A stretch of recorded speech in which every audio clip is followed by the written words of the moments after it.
What is up, ladies and gentlemen? My name is Blackblade and welcome back to my channel. And before I start, I would like to apologize to you guys if I haven't uploaded any videos of late. You guys don't know the drill. I have work, and I have received tons of projects this past few days, so I barely even have any time for gaming. But enough about that.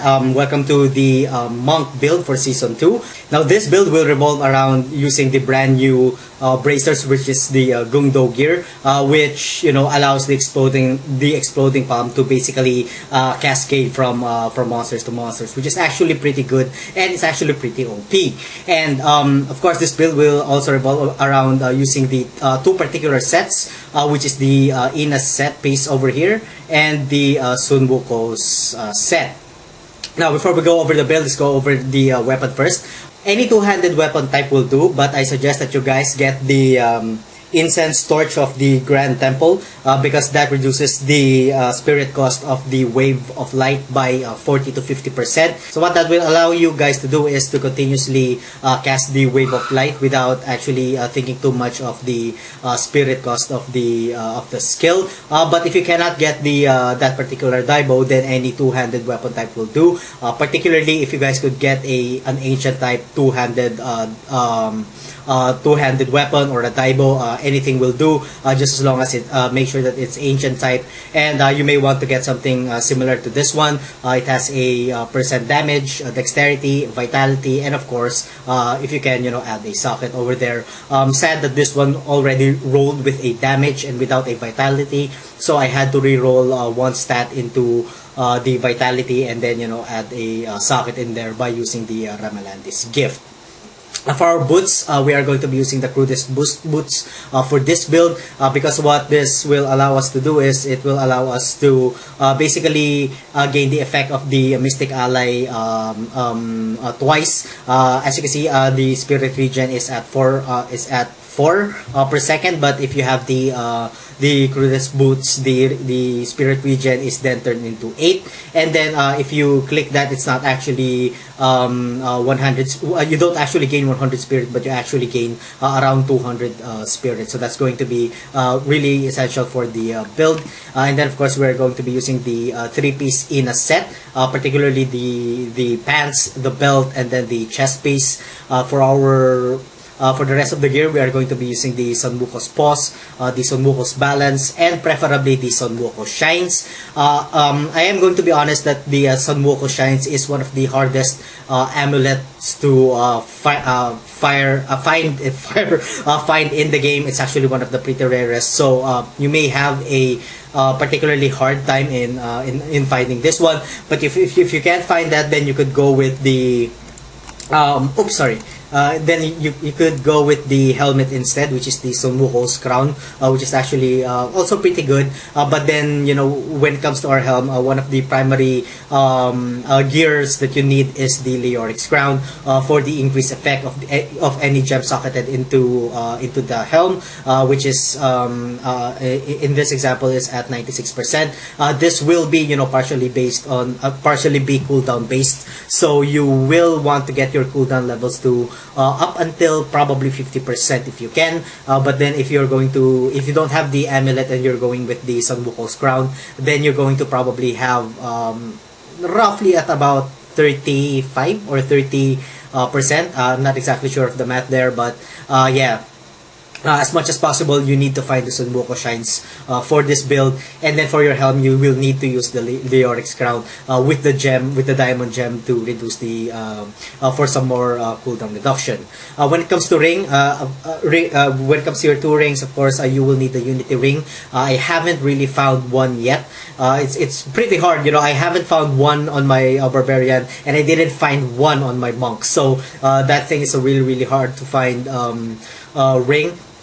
But then you could go with something like this, like the Bulkatov's wedding band, because we drain life from enemies around us, and we have a critical hit chance, critical hit damage, and of course the primary stat, which is the dexterity. And then for the other ring, there's no other ring but the Ring of Royal Grandeur.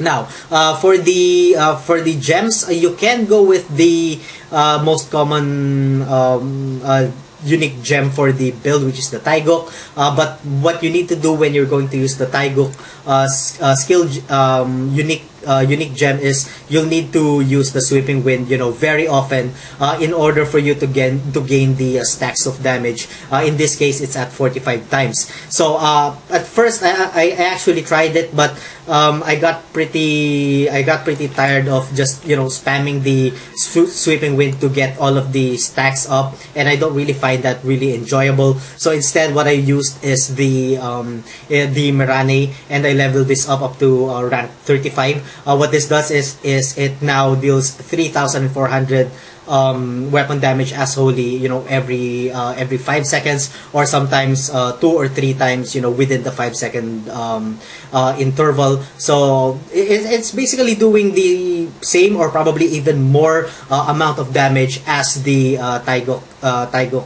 unique gem, but then you'll need to see for yourselves what works for you. For our next unique gem, the Molten Wildebeest Wildebeest of the Gizzard would also be a pretty good gem, because it allows us to basically have a huge life per second and a huge survivability for our overall build.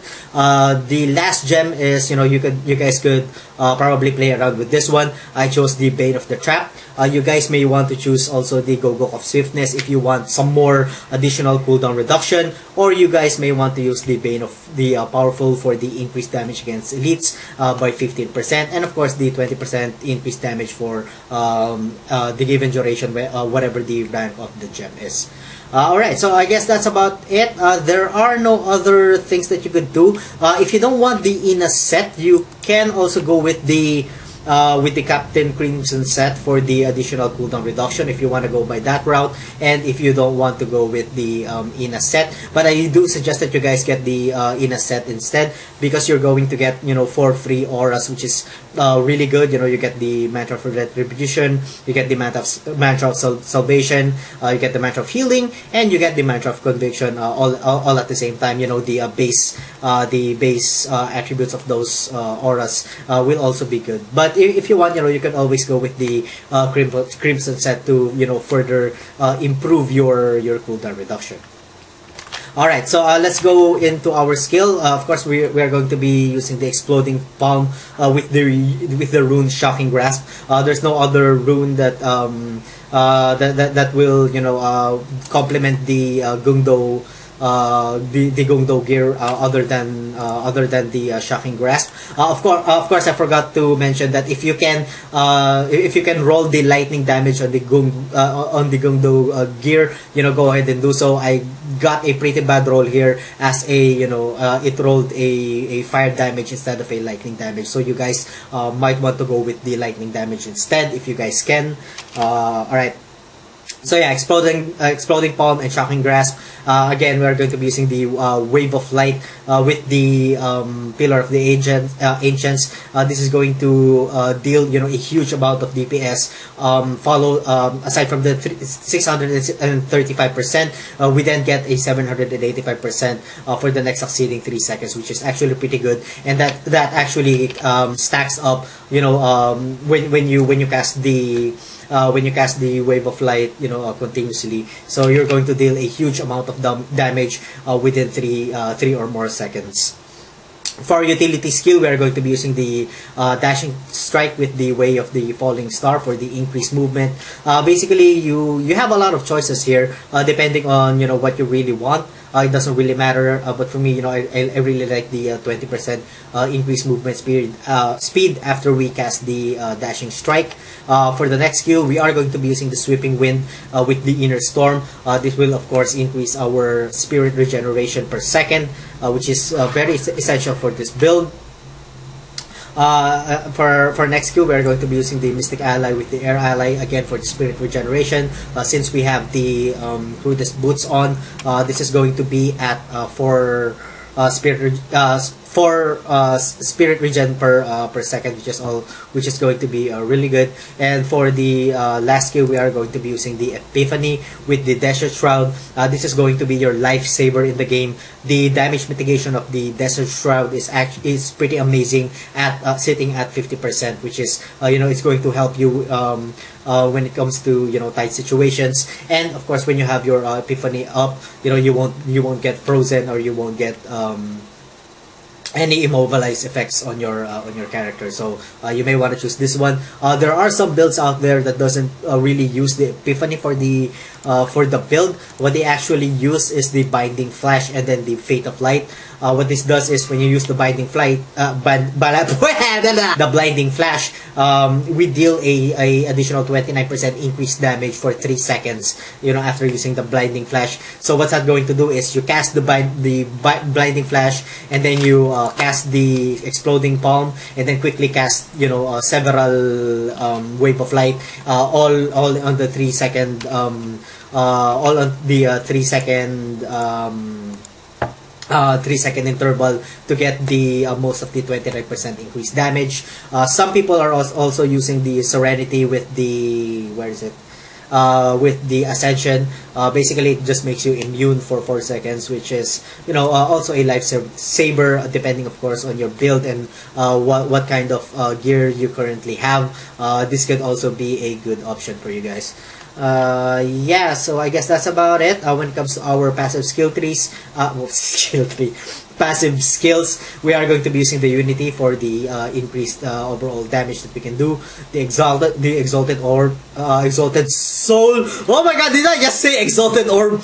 The exalted soul for the increased maximum spirit by 50, and the spirit regeneration of 4.